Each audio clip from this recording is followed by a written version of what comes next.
After being featured in the Olympics for the first time ever, the IFSC was back to its regularly scheduled World Cups to round out the season. Over this weekend, we had the Moscow event featuring all 3 disciplines, and oh my god, was it a fun one. In this competition, you had a dominant performance by Kokoro Fuji, a bit of a return to form for Tomoa, and Natalia Grossman winning the speed with a personal best. But the crowning gem of it all was the women's bouldering event. With 4 creative, unique routes, a stacked field, and some beautiful climbing, it was, to me, the best event of the season. The star of the show, though, was far and away Natalia Grossman. Fresh off her incredible performances earlier this summer, Grossman followed up with not just another gold medal, but with a statement. Salt Lake wasn't a fluke, she's here to stay, and Yanya Garnbret, the recently crowned Olympic champion, might not be the best boulder in the world come 2022. Hey guys, welcome back to the channel. Today I'm going to be breaking down Natalia Grossman's performance at the Moscow World Cup because it was legitimately one of my favorite competitions in recent memory, and she just stole the show. Before I do that though, I have an exciting announcement. Now, a lot of you have been asking when I'll be making videos about the Olympics and kind of breaking down that. I tried, and I really want to, but unfortunately YouTube won't even let me upload them because of IOC copyright concerns, so I won't be posting them on this channel. On a completely unrelated note, I launched a Patreon where you can go if you want to support my videos and get access to some exclusive content that I won't be posting on YouTube.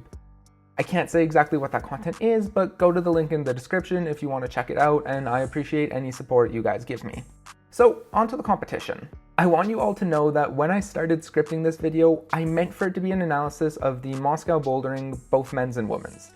That was my intent, but when I watched the women's event, it became clear that I wasn't really watching the Moscow bouldering finals. I was watching the Natalia Grossman show. It started with Boulder 1. This was a tough problem with a brutal shoulder move to start and then this low percentage dyno to reach the top.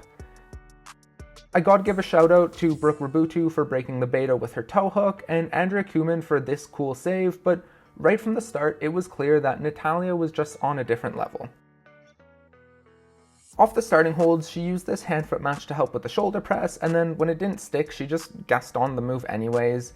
Then she lined up this dyno that had given every other climber trouble and just punched right through it, controlling the swing and getting the top for her first flash.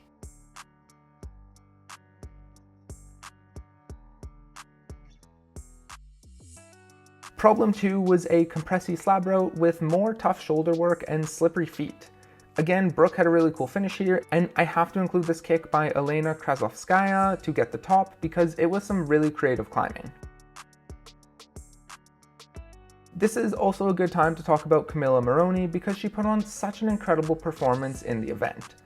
She got the flash of this route, powering through the lower section and then using the same lean-in method that Brooke did. I don't know how she held this position with her feet crossed, but it worked and it was awesome.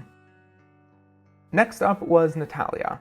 I think this boulder highlights just how intelligent of a climber she is. Look at how she manufactures a thumb press out of nowhere to adjust her left hand, and then takes her time finding the hold with the right before she moves over. After that, her strength was on full display through the middle section before she once again comes up with some really cool beta in the form of this toe hook. Even the announcer was skeptical of this move, but you can see how important it is to hold her into the wall when she throws out with the left. After that, she's able to readjust her weight and match with the right hand, giving her 2 flashes in 2 boulders. I really thought Boulder 3 would give Natalia some problems. This big dyno move at the start caused a lot of issues, especially for Brooke, who was roughly the same height. Even the taller climbers took several attempts to reach the zone, and I really thought Grossman would struggle. CAMILLA also showed some really impressive climbing on this route. Once she stuck the move with only 40 seconds left on the clock, she demonstrated some incredible balance and footwork to make her way across this thin section and get the top. That put her in first place, and just look at how happy she is about it.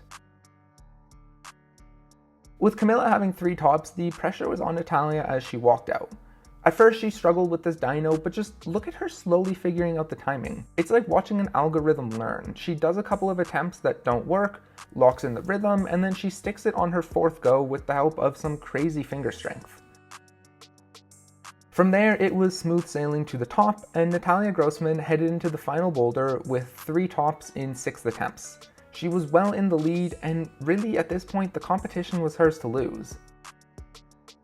Boulder 4 was just cool. It had this crazy spin move to start, BROOKE RABOUTOU almost tried a figure 4, and the top was this dynamic finish that gave us some pretty crazy falls. CAMILLA came out with a lot of pressure on her, but the chance to put herself in a gold medal spot. After one try, she decided that she didn't like the spin, and instead she just threw straight into this undercling. This move was insane, and once she locked it up, it was over. She topped the boulder and guaranteed herself at least a silver medal. As it stood though, she was in the gold medal spot as Natalia came out. Grossman needed a top if she wanted to get the gold medal, and she had 6 attempts to lock it up. I'll let you take a guess as to what she does with them. Recently, it's just gonna... I don't want to jinx it, so I'm not going to say anything. Okay, Dad, I'll tell the stats. So, flash the first one, flash the second, 4th attempt on the third. Oh, she's smiling. I think Natalia Grossman is on another level here tonight, so... I think she knows she can make it, and...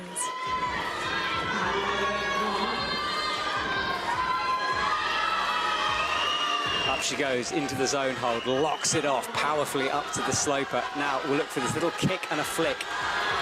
Gets it first time. So strong. Natalia Grossman is our gold medalist here tonight.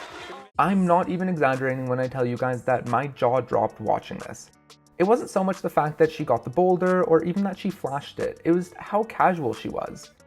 This was like Andra on the Myrigan crack levels of comfort when she climbed. On the World Cup stage, with the gold medal on the line, Grossman walked out and climbed flawlessly to lock up the top spot. One thing I want to point out in particular is how solid her right foot is here. The positioning of this foot caused a lot of issues with other climbers. They either weren't happy with it or they weren't able to get it onto the volume quickly enough to stick the move. Natalia puts her whole foot on it, and look at how much more firmly she's able to push off than BROOKE. It keeps her close to the wall and helps her catch the top hold. It's a really small adjustment, but it made the difference between latching the move or not. And that was that. Natalia Grossman locked up her gold medal at the Moscow World Cup. Coming off of such a dominant performance in Salt Lake City, there were a lot of questions about whether she could live up to her own expectations, and then she just went out and blew them out of the water with 3 flashes and 4 tops. Again, what impressed me most about Natalia throughout all of this was her composure. She's so young and she's so new to the spotlight, but she was able to just go out there and have fun. I don't want to get ahead of myself, but 2021 was a dominant year for Natalia Grossman, and she's showing no signs of slowing down. I really truly believe that we're watching the beginning of something special in her bouldering career, and if Moscow was anything to go off of, I cannot wait to see how far she takes it. Alright guys, that's everything for today. Once again, check out my Patreon if you want to see my analysis of why Andra didn't win gold at the Olympics, along with more exclusive content to come and early access to videos and a couple other perks. I appreciate any and all support you guys give me, and let me know in the comments, how good do you think Natalia will be? Like, was 2021 a fluke, or is she here to stay? I'm curious to know what you think. Thanks as always for watching, and I will see you next time.